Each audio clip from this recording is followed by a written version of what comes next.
여러분 19세기 미국에서는 이 여러 경건주의 운동이 이제 침체된 신자들을 다시 일으켜 세우는 그런 일이 있었고요. 또 예수님의 재림에 대한 소망으로 아주 뜨거운 신앙 부흥이 일어나던 그런 시기였습니다. 바로 그때 이슬람에 대한 성경 예언에 대한 해석으로 정말로 성경은 믿을 만한 책이구나. 예수님의 재림은 분명하고도 확실한 약속이구나. 그것을 깨닫게 하는 사건이 있었는데요. 그게 바로 이제 1838년에 미국의 조슈아 리치 목사가 그때 당시에 최강국이었던 그 이슬람 오스만 투르크 제국이 2년 후인 1840년 8월 11일에 몰락할 것이라고 예언했습니다. 그러니까 쉽게 말하면 여러분 오늘날 세계 최강대국이 어느 나라예요? 미국이라고 말할 수 있죠. 그런데 미국이 2년 후에 몇 월 며칠에 멸망할 것이다. 그렇게 얘기하는 것만큼 그 당시엔 황당한 일이었습니다. 이 조시아 리치 이 사람이 뭐 예언자인가? 아닙니다. 또 무슨 신의 계시를 받았는가? 아니죠. 그냥 우연인가? 그래서 당연히 아닙니다. 그런데 어떻게 이 오스만 제국의 멸망과 그 날짜를 말할 수 있었을까요? 놀랍게도 그것은 요한계시록 9장에 나온 이슬람에 대한 그 예언들을 깨닫고 그것이 이제 언제 멸망할 것이다 라고 담대히 선포했고요. 그리고 그날 이슬람 제국은 무너졌습니다. 여러분 성경의 예언은 이런 것입니다. 그렇다면 이 성경은 이슬람에 대해서 과거의 사건만 예언해 놓고 말았을까요? 당연히 아니죠. 현재 우리에게 위협이 되고 있는 그 이슬람, 그리고 앞으로의 그 이슬람에 대해서도 충분히 예언해 놓고 있습니다. 그러므로 하나님의 백성들은 이 예언을 깨닫고 마지막 때에 합당한 예수님의 증인으로 준비되어야 할 것입니다. 여러분 이 계시록에 나오는 7 나팔 중에요. 이제 그 8장의 첫 번째부터 네 번째 나팔까지는 유대교와 또 천주교에 대한 그런 심판과 로마 제국의 멸망을 다루고 있었죠. 그리고 9장에서부터 이제 5째와 6째 나팔이 나옵니다.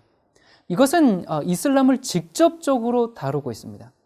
이때 이 조슈아 리치뿐만 아니라 그때 당시의 동시대 주석가들, 그리고 루터를 비롯한 스위스의 종교 개혁자인 하일린 블링거 같은, 또 뭐 아이삭 뉴턴 같은 이런 이 종교 개혁자들과 성서학자들도 요한계시록 9장에 나오는 메뚜기들을 이 무함마드가 일어선 이후에 여러 세기에 걸쳐서 서방 기독교 세계를 괴롭힌 그 무슬림 군대로 해석했습니다.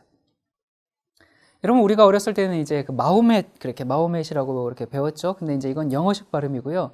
요즘은 이제 국제적으로 아랍식 원래 발음인 이 무함마드라고 그렇게 이제 불리게 돼서 그렇게 부르도록 하겠습니다. 또 그들의 경전이 코란 있잖아요. 그것도 요즘은 이제 꾸란으로 그들의 이제 이 발음대로 이렇게 부르고 있습니다. 그러면 한 가지 여러분 이슬람은 뭐고 무슬림은 뭔가? 이슬람은 그들의 종교이고요. 무슬림은 그 이슬람을 믿는 사람들을 말해요. 그런데 이슬람을 이제 단순히 종교다라고 말하기에는 뭔가 많이 부족합니다. 아니, 지금 전 세계를 경악에 빠뜨리고 있는 이 이슬람은 종교가 아닙니다. 그럼 종교가 아니고 뭔가? 이슬람은 정치, 경제, 사회, 문화, 교육, 철학, 군사, 외교, 가정, 그리고 의식주까지 모든 부분을 전부 아우릅니다. 이 정치와 종교가 연합되어 있기 때문에 그 이슬람의 율법인 샤리아를 어기면 감옥에 넣을 수가 있습니다. 또 이슬람의 지도자들을 반대하면 이건 정치적 견해를 반대하는 게 아니라 알라에게 대적한 것이기 때문에 처벌을 받게 됩니다. 그래서 이슬람은 종교가 아닙니다. 사회 모든 분야에 이슬람법이 적용됩니다. 여러분이 어느 지역에 이제 그 무슬림들이 기도드리는 모스크가 하나 세워졌다고 하면 이것은 뭐 그냥 그들이 예배드리는 회당 하나가 세워진 게 아닙니다. 모스크는 단순히 건물이 아니에요. 모스크는 이슬람 세계 전체를 이 하나로 묶는 아주 중요한 요소고요. 거기서 군사 전략을 수립하기도 하고 거기에 때론 무기를 보관하기도 하고 거기서 정치 활동도 하고 또 지하드라는 이름으로 군사훈련도 하고 이런 아주 다양한 역할을 하고 있죠. 이 오스만 투르크 제국이 1840년 8월 11일, 그때 항복할 것이라고 이제 예언을 했는데요. 무엇을 근거로 그렇게 말할 수 있었을까요? 그리고 정말 그 예언 그대로 이루어진 게 사실인가? 성경에 그런 예언이 있는가? 여러분, 이 신실한 성경학자들은 이 다섯째와 여섯째 나팔을 이슬람 세력의 발생과 발전으로 그렇게 해석했습니다. 여러분 생각해 보세요. 교회 역사에서 서기 600년대에 발생한 이후에 거의 1300년 동안 이슬람이 기독교와 세계에 끼친 그런 군사적인 종교 또 경제 그런 영향을 고려할 때 하나님께서 이들에 대해서 침묵하셨을 리가 없습니다. 이슬람이야말로 성경의 예언에 마땅히 거론되어야 하고 등장해야 하는 대상인 겁니다. 자, 이 계시록 9장 다섯째 나팔과 여섯째 나팔은 이슬람에 대한 예언인데요. 먼저 다섯째 나팔에 이런 내용이 있습니다. 또 전갈과 같은 꼬리와 쏘는 살이 있어 그 꼬리에는 5달 동안 사람들을 해하는 권세가 있더라. 자, 여기 보니까 5달 동안, 그러니까 성경에서 1일은 1년이고 한 달은 며칠이에요? 30일로 계산하죠. 여러분 이건 이미 다 배웠습니다. 그러니까 5달이면 30 곱하기 3, 5, 15, 150일이죠. 그러니까 1일은 1년이니까 150년간 이슬람 세력이 유럽을 괴롭힌다는 겁니다. 자, 그렇다면 언제부터 언제까지 그랬다는 건가? 이 역사가 에드워드 기본은 이 로마 제국 쇠망사에서 이렇게 이제 얘기하는데요. 오스만 제국이라고 알려진 터키 왕국이 설립한 이후에 타락한 기독교 국가인 동로마 제국을 처음으로 공격한 때가 1299년 7월 27일이었습니다. 자, 이때부터 150년이 끝나는 1449년에 5번째 나팔이 끝난다는 건데요. 자, 그러면 이 1449년에 무슨 일이 있었는가? 바로 이때 동로마의 이 데아코제스 황제가 이제 그 황제에 오르기 위해서 오스만 제국의 허락을 요청함으로 이때 이 동로마의 독립성은 완전히 상실됐고요. 그리고 4년 후에 역사에서는 1453년에 콘스탄티노플이 함락이 되어서 동로마 제국이 몰락하게 됩니다. 자, 그리고 이어서 이제 6번째 나팔이 불려지는데요. 15절에 보면요. 내 천사가 놓였으니 그들은 그 년, 월, 일, 시에 이르러 사람 3분의 1을 죽이기로 예비한 자들이더라. 여러분, 여기 6번째 나팔은 오스만 제국에 의한 그런 정복과 또 전쟁, 살육 그렇게 이제 설명이 되어 있는데요. 여기 보니까 이 기간이 뭐라고 되어 있어요? 연, 월, 일, 시라고 되어 있습니다. 이것을 연일 원칙으로 계산하면 연은 360년, 월은 30년, 일은 1년, 시는 1시간이니까 15일. 그러니까 도합 이게 얼마가 되는 거예요? 391년 15일이 됩니다.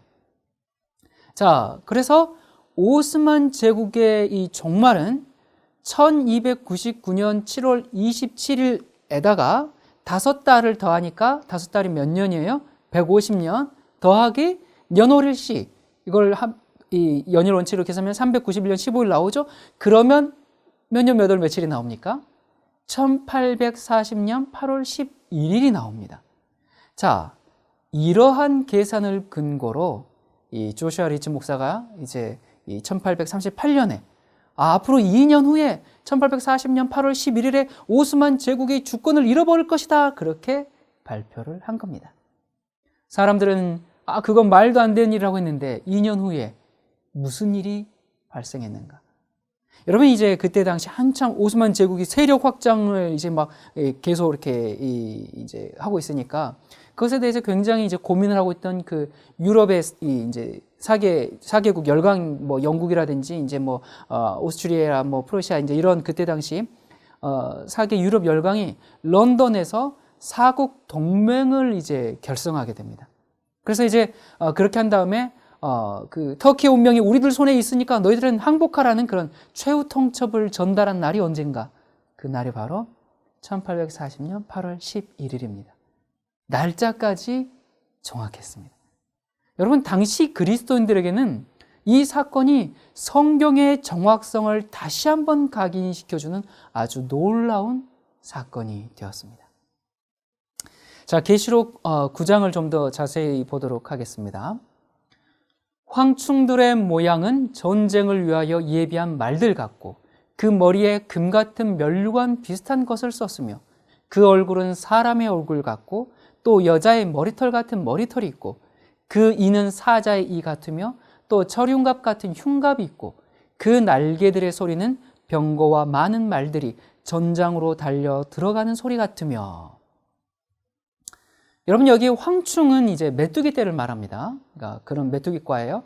황충이 머리에 쓴 그 면류관과 또 여자의 머리털 같은 머리털은 이 무슬림이 쓰는 이 터번으로 이렇게 우리가 생각할 수가 있습니다. 메뚜기에게 날개가 있다. 이것은 이슬람의 아주 빠른 정복을 나타냅니다. 자, 그때 이제 아랍 연합군은요, 이 무함마드와 또 알라 신의 그 이름으로 이제 진격을 계속하면서 651년까지 그때 당시에 시리아, 이라크, 또 이란, 이집트를 아주 정복했습니다. 근데 이건 뭐 단지 시작에 불과했어요. 동쪽으로는 인도, 서쪽으로는 이 북아프리카와 또 대서양까지 그렇게 세력을 계속 확장시켰고요. 711년엔 스페인으로 건너갔습니다. 그래서 스페인이 몰락하고요. 다음 차례는 프랑스였죠. 자, 프랑스만 몰락하면 됐는데 이때 732년 이 프랑스의 샤를 마르텔과 이제 투르 평원에서 서로 대치하다가 그 유명한 투르 부아티에 전투가 이제 발생하게 됩니다. 만약에 이 전투에서 이슬람이 승리했더라면 오늘날 여러분이 이슬람 국가에 가보면요, 새벽마다 이제 새벽 5시 되면 알라 어쩌고 하면서 이렇게 이제 기도 소리가 울려 퍼지거든요. 이 알람처럼. 근데 만약에 이때 이슬람이 이겼다면 그 소리를 정말 전 유럽과 또 미국, 뭐 캐나다뿐만 아니라 한국에서도 아마 아침마다 듣고 잠에서 깨어날 뻔했습니다. 자, 우리 이제 16절부터 더 봅시다. 마병대의 수는 2만만이니 내가 그들의 수를 들었노라. 이같이 이 상황 가운데 그 말들과 그 탄자들을 보니 불빛과 자줏빛과 유황빛 흉갑이 있고 또 말들의 머리는 사자 머리 같고 그 입에서는 불과 연기와 유황이 나오더라. 여러분, 초기 이슬람 세력은 이 콘스탄티노플 침공이 이제 실패로 끝났어요. 그러다 보니까 자기네들끼리 막 싸워가지고 여러 나라로 이제 분열을 돼버렸습니다.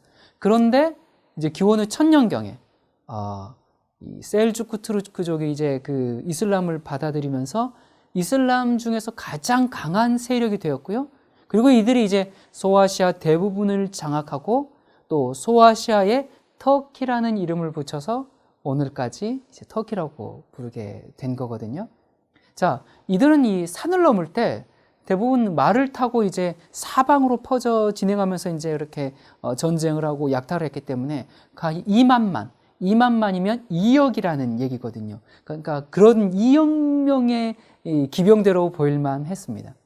자, 이때 이 셀주크 투르크가 오스만 투르크 제국으로 이제 발전하면서 정말 이 노련한 기병대들과 또 대포와 같은 화학 무기를 사용함으로써 콘스탄티노플을 함락시킬 수가 있었습니다.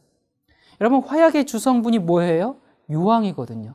그리고 화약은 이제 폭발할 때 연기가 많이 나죠. 그래서 이슬람 군대가 싸우는 모습을 묘사하면서 뭐라고 했어요?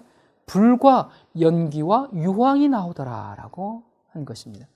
그러니까 화약을 무기로 사용한 이슬람에 의해서 결국 오랜 역사의 그 비잔틴 제국이 멸망을 하게 됩니다. 여러분, 흥미롭게도 이 오스만 투르크가 이제 콘스탄티노플을 함락시켰을 뿐만 아니라 또 한 가지 아주 흥미로운 사실은 종교 개혁을 성공시키기 위해서도 이 오스만 투르크가 이슬람 세력이 중요하게 쓰임을 받게 됩니다. 자, 이게 무슨 얘기일까? 아니, 이슬람이 종교개혁, 개신교의 종교개혁을 도왔다니 이게 무슨 얘기일까? 여러분, 이 종교개혁 당시에 이슬람 지도자가 이제 그 슐레이만 대자였거든요. 근데 이제 그리고 그때 당시에 이제 신성 로마 제국, 독일의 전신이죠. 그 황제는 카를 5세였습니다. 아주 그는 이제 충실한 캐톨릭 신자였어요. 이 신성 로마 제국이 이제 중유럽과 서유럽, 그리고 남유럽을 넘어서 아메리카 대륙, 그리고 필리핀 제도까지 포함한 그런 광대한 영토를 다스리는 엄청난 제국이었습니다. 그의 영토가 너무나도 광대한 나머지 그의 제국은 해가 지지 않는 곳이라고 그렇게 불렸습니다. 어느 나라가 밤이면 어느 나라는 아침이고 그러다 보니까 그가 다루는 영토는 항상 해가 지지 않는 겁니다. 그렇게 이제 부를 정도로 방대한 이렇게 나라들을 점령하고 있었는데요. 그때 당시에 1517년에 루터가 이제 그 독일에서뿐만 아니라 종교 개혁을 전 유럽에 이제 확산시키면서 각 성의 영주들과 또 제후들이 어떻게 됐어요?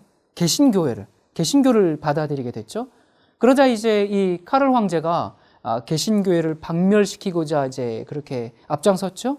그래서 그 1521년에 그 유명한 보름스 회의에 루터를 소환하지 않습니까? 그래가지고 이제 모든 주장을 철회하라 그렇게 요구를 하죠. 근데 루터가 어떻게 했어요? 그걸 거부함으로써 결국 이제 파문을 당했습니다. 여러분, 그때 당시에 파문을 당했다는 건요, 쉽게 말하면 이제는 그냥 길거리에서 누구나 루터를 죽여도 되는 그런 신세가 돼버린 겁니다. 자, 이런 막강한 권력을 가지고 있는 카를 5세가 왜 이때 당시에 개신교회를 진압하지 못했을까? 그냥 다 이렇게 눌러버렸으면 종교개혁이 그냥 소리 소문 없이 그냥 다 사라져버릴 수도 있었을 텐데, 자, 왜 진압하지 못했는가? 이때 당시에 이 교황청에서 이 카를 5세 세력이 너무 커지니까 그게 두려워서 그때 당시 교황 클레멘스 7세가 오토만 제국의 이 실레이만 대제로부터 군사와 재정 지원을 받아가지고 이 교황청이 프랑스와 연합해가지고 카를 5세와 전쟁을 일으키게 됩니다. 자, 보세요. 밑에서는 지금 오스만 투르크가 계속 이제 이 콘스탄티노플을 함락했어요. 그리고 이제 계속적으로 북진해 오고 있습니다. 옆에서는 이슬람으로부터 원조를 받은 그 교황청과 이제 프랑스가 이렇게 오니까 카를 5세가 이제 이들을 또 대적해야 됐고, 개신교 세력과 정면으로 싸울 수가 없었습니다. 그러다가 이제 마틴 루터가 사망한 다음에 이제 그 나중에 1547년에 이르러서야 이 카를 황제가 이제 루터파 제후들과 이제 싸울 만한 입장이 되었거든요. 근데 이때는 이미 개신교 신앙이 백성들의 심령에 깊이 뿌리를 내린 후였습니다. 그래서 어느 역사학자는 말하기를 이렇게 얘기했어요. 만약 오스만 투르크 세력이 없었다면 개신교도 존재하지 못했을 것이다. 이렇게 얘기할 정도로 참 하나님의 섭리는 기이합니다. 여러분, 여기서 우리는 한 가지 흥미로운 사실을 좀 보게 됩니다. 여러분, 아니 캐톨릭과 이슬람은 공존할 수 없는 세력이잖아요. 아니 그런데 교황이 이슬람의 세력을 힘입어서 권력을 강화했다. 이게 어떻게 된 것일까? 여러분, 우리가 하늘에 가서 이 세상 역사의 비밀을 살펴보게 될 때 정말 깜짝 놀라게 될 몇 가지 사실들이 아마 많이 있겠죠. 아마 그중 하나가 바로 지금 말씀드리는 것도 포함되지 않을까 싶습니다. 여러분, 오늘날 전 세계는 두 개의 거대 종교가 지배하고 있는데 1위가 기독교고요, 2위가 이슬람입니다. 물론 여기 기독교에는 개신교와 또 로만 캐톨릭이 다 포함되어 있어요. 자, 그러니까 뭐 진정한 1위라고 말할 수는 없겠죠. 아무튼 예수님께서 승천하시고 하나님은 이 땅에 교회를 남겨두셨고요, 교회를 통해서 복음이 세상 끝까지 전파되었습니다. 자, 하지만 사탄은 그때 당시에 이제 유대인들을 통해서 그리스도인들을 괴롭혔어요. 그 다음에는 로마 제국을 통해서 끔찍한 박해를 했어요. 그런데도 이 그리스도인들이 목숨을 바쳐서 복음을 전하는 겁니다. 그래서 사탄은 이 믿음을 파괴시키기 위해서 가짜 기독교를 만들었죠. 바벨론의 태양 숭배 사상으로부터 흘러온 정말 이교 신앙을 교회 안에 침투시켰습니다. 결국 로마의 이 주피터 신은 성 베드로라 그렇게 불리게 되었고, 비너스 여신은 성모 마리아로 바뀌게 되었습니다. 이 종교의 이름은 로만 캐톨릭이라고 불려졌습니다. 여러분, 이 로마 제국은 그리스도인들을 박멸하기 위해 애를 썼고요. 로마가 멸망한 후에 그 일을 누가 대신하게 됐어요? 로만 캐톨릭이 대신하게 되었습니다. 자, 이 개신교 박멸에 앞장선 엘리트 정예 부대가 이제 비밀 조직 예수회인데요. 제수잇이라고 하죠.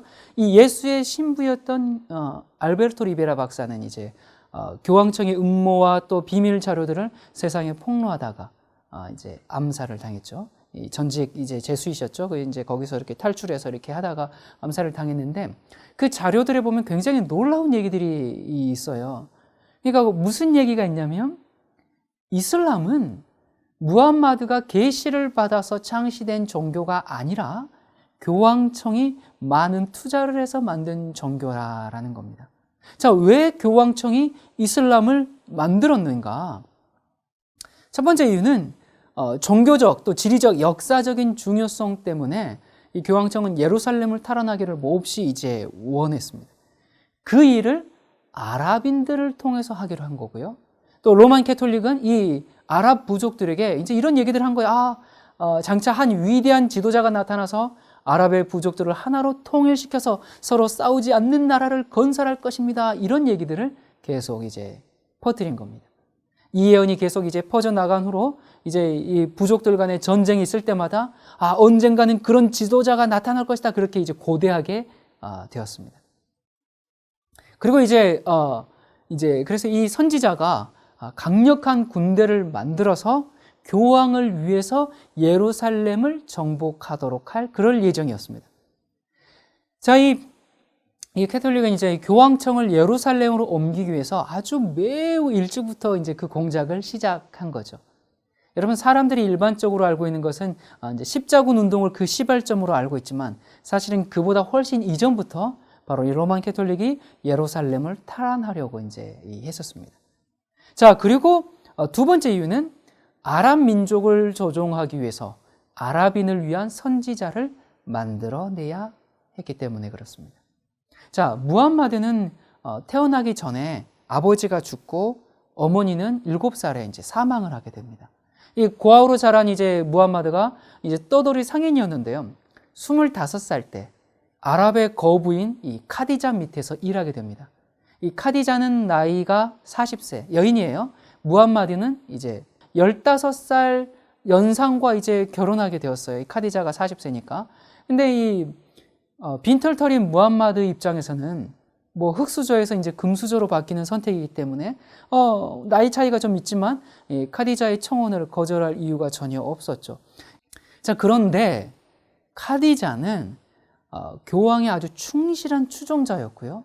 전 재산을 이제 캐톨릭에 헌납하고 수녀원에서 생활하던 중에 특수 임무를 받고 세상에 다시 나오게 되었습니다. 그것은 교황청이 새로운 종교를 만드는 일을 돕고 또 아랍의 선지자가 될 청년을 찾는 것이었습니다. 그녀는 곧 무함마드를 찾아내었고 그와 결혼했습니다. 카디자에게는 바라카라는 삼촌이 있었는데요. 그도 역시 아주 충실한 카톨릭 신자였습니다. 그래서 이 바라카는 뭘 했냐면요. 무함마드가 이제 내가 계시를 받았습니다. 그러니까 그 계시를 해석해 준 사람이에요. 그러니까 계시는 무함마드가 받다고 하지만 이 계시는 이러이러한 뜻입니다. 이것은 이렇습니다라고 해석해 준 사람이 바라카입니다.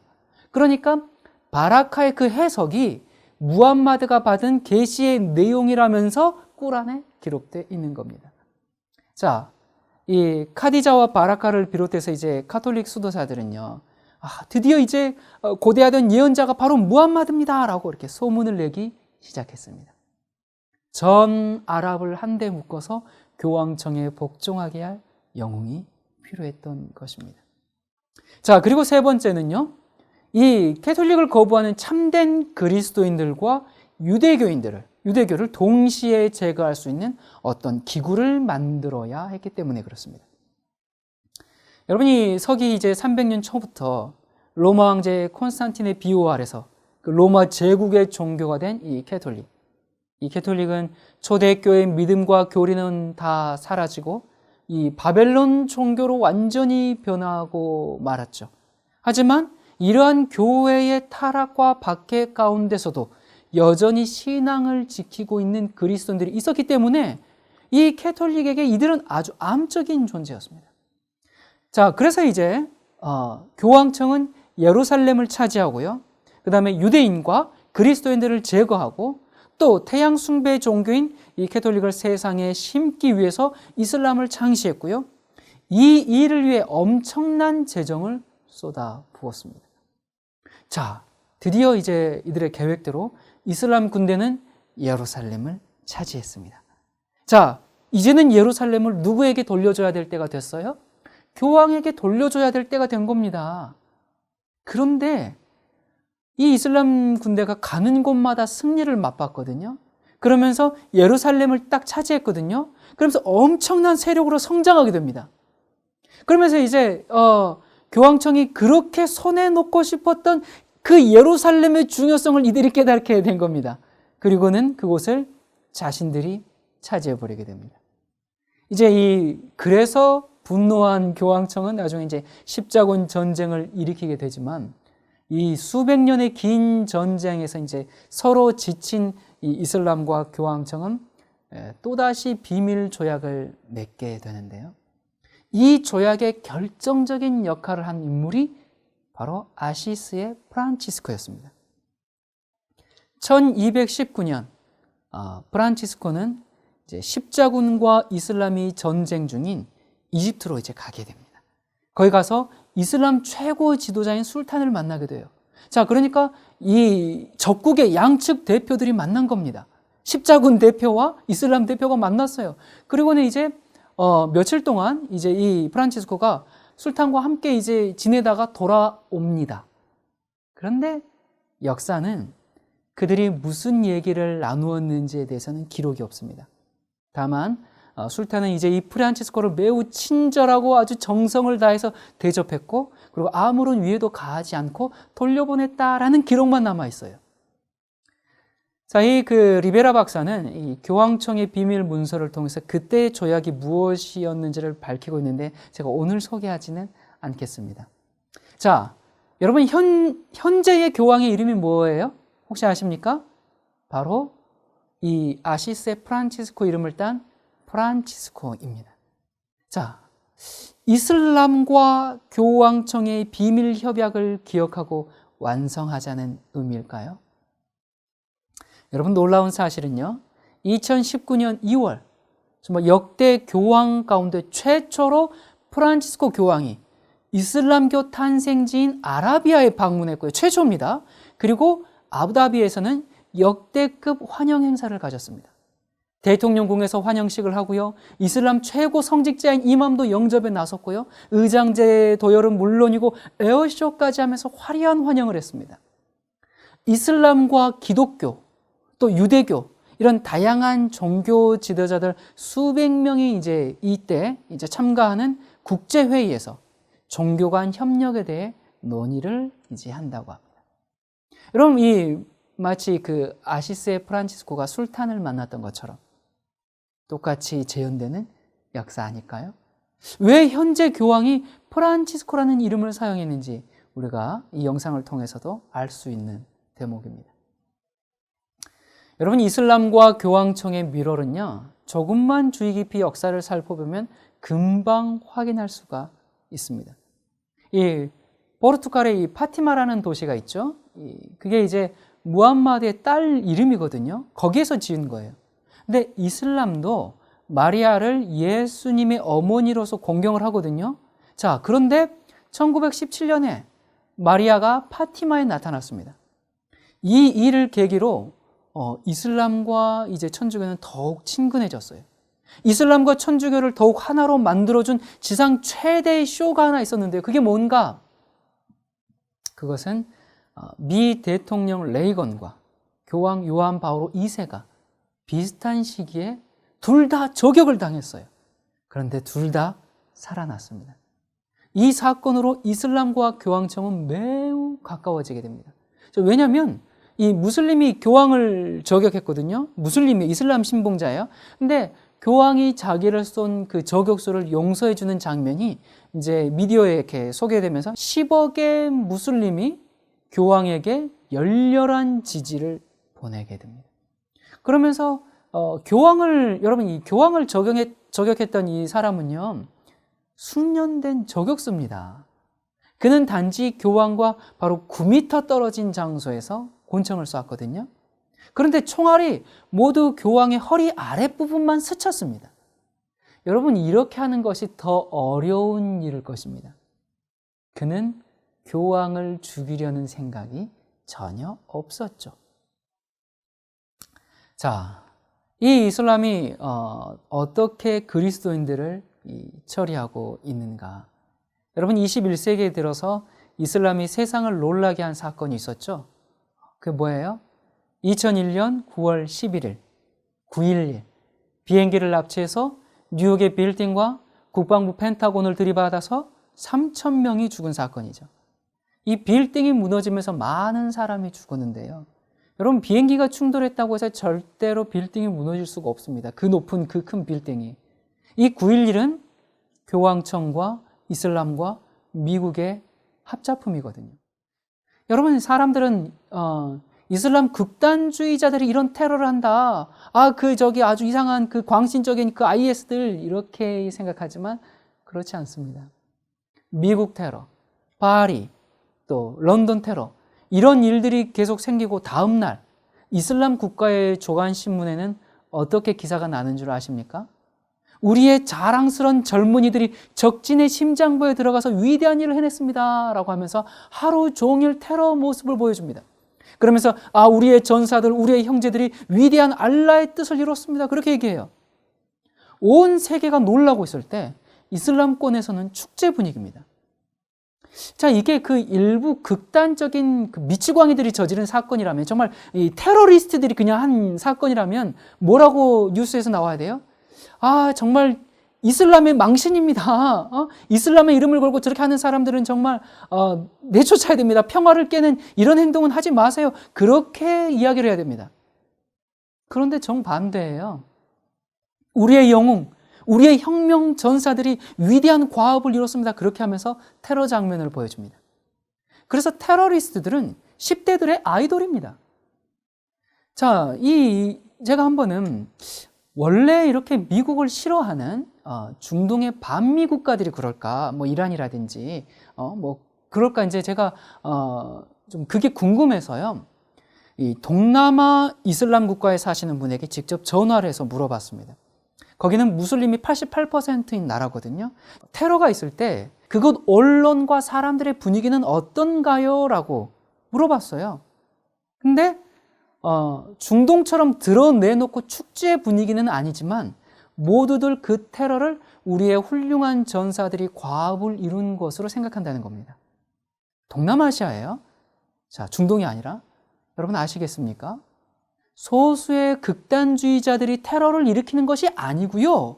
이슬람 자체가 이런 테러리스트들을 영웅으로 추대합니다. 왜 그럴까요? 이유가 있습니다.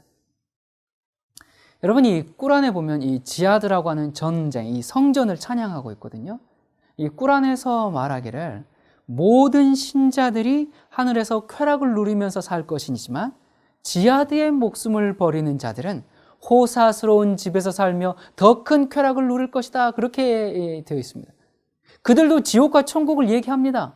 근데 그들이 말하는 지옥에는 누가 가냐면 기독교인들이 갑니다. 기독교인들이 영원히 불에 타면서 고통을 치르고, 반면에 무슬림들은 천국에서 사슴 같은 눈을 가진 처녀들과 연애를 즐기게 할 것이다. 그렇게 이제 얘기를 해요. 그들의 천국은 유격적이고 쾌락적입니다. 자, 그래서 이슬람에는 여성 인권이 거의 이제 말살되어 있죠. 항상 남성 중심이고요. 자, 꾸란에 보면 무슬림이 이 기독교로 개종하면 죽이라 그렇게 되어 있어요. 그리고 그들만 죽이라? 아니에요. 기독교인들도 죽이라고 되어 있습니다. 자, 여기 꾸란 19장 88절부터 91절에 보면 이런 내용이 있어요. 하나님에게 아들이 있다는 자들이 있다. 저들이 받을 진노가 심히 크민이라. 그런 자들 때문에 하늘이 찢어지고 땅이 갈라지고 산들이 무너지느니라. 이는 하나님에게 아들이 있다고 하는 자들 때문이니라. 자, 여기 보니까 기독교인 때문에 하늘이 찢어지고 재앙이 있고 이런 문제가 있기 때문에 어떡하라고요? 기독교인을 보이는 대로 죽이는 것이 알라의 그 재앙을 막는 길이라는 것이 꾸란의 가르침입니다. 여러분, 그래서 그 IS가 기독교인들을 목을 잘라 죽이면서도 죄의식을 전혀 못 느껴요. 죽이면서 무슨 얘기를 합니까? 알라는 위대하다, 그렇게 소리 지르면서 자른 겁니다. 또 여기 꾸란 98장 6절에요. 경전의 백성들은 이제 그 성경을 가지고 있는 기독교인과 유대인들을 말해요. 경전의 백성들은 이슬람을 받아들이지 않는 한 가장 사악한 피조물들이니라. 저들은 영원토록 지옥의 불못에서 고통을 당할 것이니라. 자, 예수님을 믿는 사람들이 가장 사악한 피조물들이라는 겁니다. 자, 이게 또 꾸란 5장 51절에 보겠습니다. 기독교인과 유대인을 절대 친구로 삼지 말라. 그들을 친구로 삼는 자는 그들과 한편이라. 이런 악한 자들을 알라께서는 절대로 용서하지 않으시니라. 여러분, 이게 꾸란의 가르침이에요. 여러분이 무슬림들이 메카를 향해서 하루에 이제 이렇게 5번 기도를 하잖아요. 그 5번 기도할 때 무슨 기도를 하는지 아세요? 그냥 개인의 소원을 빌고 알라를 찬양하고 그런 기도하는 게 아닙니다. 항상 똑같은 기도를 합니다. 꾸란 1장을 낭송하거든요. 근데 꾸란은 1장은 이제 7절까지 있는데요. 그 내용이 뭐냐면 5절까지는 알라에 대한 이제 찬양입니다. 그리고 이제 6절부터 이제 간구가 나오는데 그 내용이 우리를 옳은 길로 인도하여 주시옵소서라고 하고요. 7절에서 그 옳은 길이 어떤 길인지를 설명합니다. 그게 뭐냐면 알라의 진노를 받은 자들과 방황하는 자들이 가지 않는 바로 그 길입니다 라고 이제 기도를 해요. 그러면 알라의 진노를 받은 자들이 누군가? 그건 유대인들입니다. 방황하는 자들은 누군가? 기독교인들입니다. 여러분, 이건 제가 그냥 갖다 붙인 얘기가 아니고요. 이제 꾸란 주석에 그들이 누구이다라고 설명이 되어 있어요. 그러니까 이 기도를 하루에 5번씩 기도합니다. 그러니까 한 번 기도할 때마다 이것을 17번씩 이것을 암송하도록 되어 있거든요. 자, 여러분이 이슬람권에서 이제 기도 시간 하루에 5번 기도한다 했잖아요. 그럼 이 기도 시간이 되면 TV에서 기도하는 것을 방송을 보여줘요. 이제 스피커로 거리에 가다가도 알라 하면서 이제 이렇게 소리가 나오기도 하지만 알라의 진노를 받은 자들 이렇게 기도할 때는 유대인의 회당을 쫙 보여줍니다. 방황하는 자들 이 말이 나올 때는 교회의 십자가를 보여줍니다. 그리고 옳은 길로 인도하소서 할 때는 모스크를 비춰줍니다. 오늘날 이슬람국인 이 터키는 사실 계시록에 나오는 7교회가 있었던 기독교의 본거지였습니다. 그런데 오늘날 기독교인은 0.1%도 되지 않습니다. 2007년 4월 18일 수요일 오전 10시 터키의 중부도시 말라티아에서 성경 배포 사역을 하는 기독교 출판사에 5명의 무슬림이 들어왔습니다. 이슬람 과격단체 일원인 이들은 3개월 전부터 성경 배포 사역과 성경 공부를 하면서 기독교에 관심을 보이고 접근했어요. 하지만 사실은 수개월 전부터 준비한 살인 계획이었습니다. 이들은 기독교 형제들을 총으로 위협해서 의자에 묶은 다음에 예수 그리스도를 부인하고 알라를 유일한 최고의 신으로 받아들일 것을 강요하면서 칼로 고문하기 시작했습니다. 형제들을 잔인하게 고문하면서 핸드폰 카메라로 녹화를 했습니다. 네자티 형제는 99번 칼에 찔렸고 독일의 선교사 틸만은 156번이나 칼에 찔렸고 우르 형제를 찌른 횟수는 셀 수조차 없었습니다. 네자티 형제는 부인과 2명의 자녀가 있었고 우르 형제는 나는 우리 민족에게 하나님의 참다운 사랑을 전하다가 죽을 준비가 되어 있습니다 라고 늘 고백했습니다.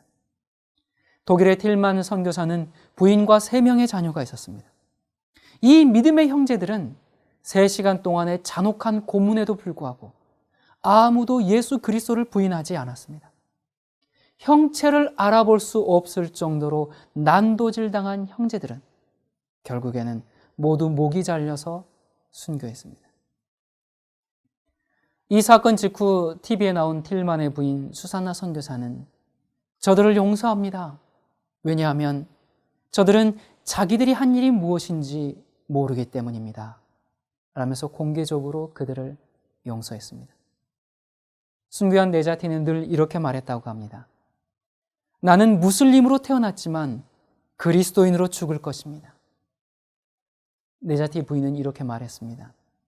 그는 그리스도를 위해 살았고 그리스도를 위해 죽었기 때문에 그의 죽음은 의미 있는 죽음이었고 나는 그와 인생을 같이 했다는 것만으로도 영광스럽게 생각합니다.